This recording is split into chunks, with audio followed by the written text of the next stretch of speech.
Pourquoi avoir une estime de soi, est-ce important? Bonjour, j'espère que vous allez bien. Bienvenue dans cette troisième vidéo de mes entretiens avec Steven sur l'estime de soi.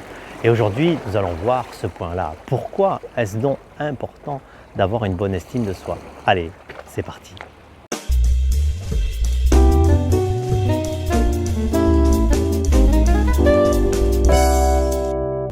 En quoi avoir une bonne estime de soi, c'est important? Je trouve que c'est plus qu'important, c'est même vital à notre époque, parce qu'on vit dans un monde individualiste.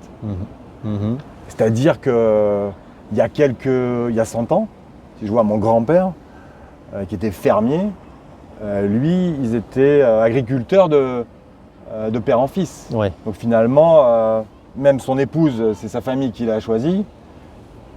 Toute sa vie était tracée, donc l'estime n'était pas forcément au rendez-vous, même sa maison finalement. Et donc, c'était plutôt une époque où c'était la communauté. C'est toute la communauté, on s'entraidait. Ouais. Et je trouve que finalement, la vraie valeur qu'il y avait derrière, c'était plutôt le patriotisme. Alors d'aujourd'hui, on est peut-être un peu loin de ça parce qu'on vit dans un monde individualiste, il y a peut-être un côté personnel, c'est ma croyance, mais qui est très fort et qui fait que dans un sens, c'est un peu plus hostile. C'est-à-dire qu'avant, par exemple, on changeait rarement d'époux ou d'épouse, alors que maintenant, tu peux changer plusieurs fois dans une même vie. Tu peux te faire licencier, alors qu'à l'époque, la probabilité de perdre son activité est quand même relativement faible, même si l'époque était difficile. Oui. Mais je trouve que c'est beaucoup plus incertain, c'est beaucoup plus hostile dans un sens, et on a moins de communauté pour nous aider. Donc finalement, à mon sens, il est utile d'avoir une estime de soi-même, parce que finalement, la communauté n'est plus là, pour se protéger et pour relever les défis. Qu'est-ce que tu en penses? Ouais. Oui, ça me plaît. Il y a une question qui me vient. C'est pas de moi, c'est de Christophe André. Ah oui. Mais c'est pas grave. Rendre à César ce qui appartient. Je l'ai peut-être un peu brodé par contre. Il y a une question qui me vient, c'est du coup quel est le lien entre l'estime de soi et l'ego? Justement, je trouve que l'estime de soi, c'est qu'on est trop focalisé sur soi. Quand on a une mauvaise estime de soi, plutôt ça, une mauvaise estime de soi, c'est qu'on est trop concentré sur soi, mais au travers des autres. Alors je m'explique. C'est que pour moi, c'est qu'on est tellement dépendant des autres, à avoir une bonne image, qu'on est soucieux, on se regarde en permanence pour être sûr de ne pas faire d'erreur, d'avoir finalement atteint son niveau d'exigence, etc. Et donc c'est lié à l'ego.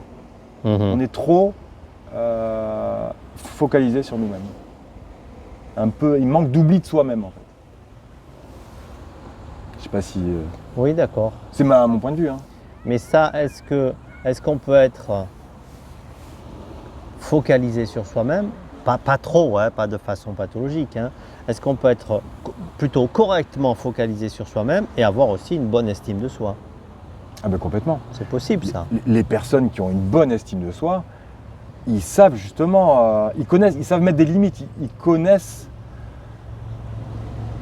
finalement ils se connaissent suffisamment pour savoir ce qu'ils peuvent accepter des autres. Ils connaissent les limites, ils savent mettre des limites, ils savent mettre un cadre. Ouais. Du coup, ça me fait penser à l'humilité. C'est vraiment une notion et un mot que j'adore. Ouais. L'humilité, c'est s'apprécier à sa juste valeur. Avec d'un côté, on a la prétention, celui qui se voit au-dessus de ce qu'il est. Et puis, il y a le modeste, celui qui se voit en dessous. Ouais, mais il y a même, pour moi, on pourrait même faire 3 familles. Donc, il y a ceux qui ont des mauvaises estimes, ce sont ceux qui ont tendance à se victimiser, par exemple, à se critiquer. Donc eux, ils ont une mauvaise estime, mais basse. Voilà. Après, tu as ceux qui sont justement une haute estime, mais mauvaise. Oui. Avec aussi un gros problème d'ego, et donc l'humilité est loin d'être là. Et qui sont finalement assez stratèges, peuvent être manipulateurs, ils peuvent finalement se transformer face à quelqu'un pour obtenir de la reconnaissance, quoi. C'est ça. Le premier, c'est plutôt de l'attention, et le deuxième, c'est plutôt de la reconnaissance. Ouais. Alors que celui qui a une bonne estime, lui, il est aligné en fait entre ce qu'il dit, ce qu'il pense, ce qu'il montre. Ouais. Et justement, moi, il y a un exemple que j'adore.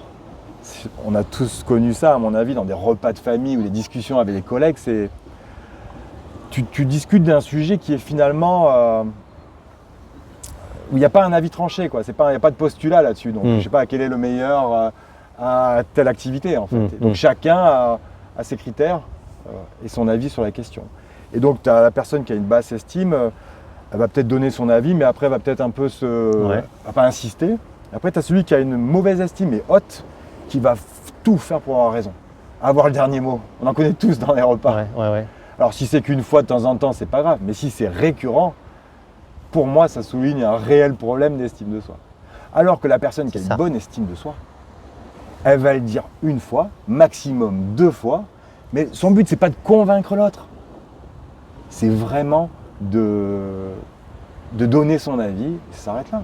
C'est ça, oui.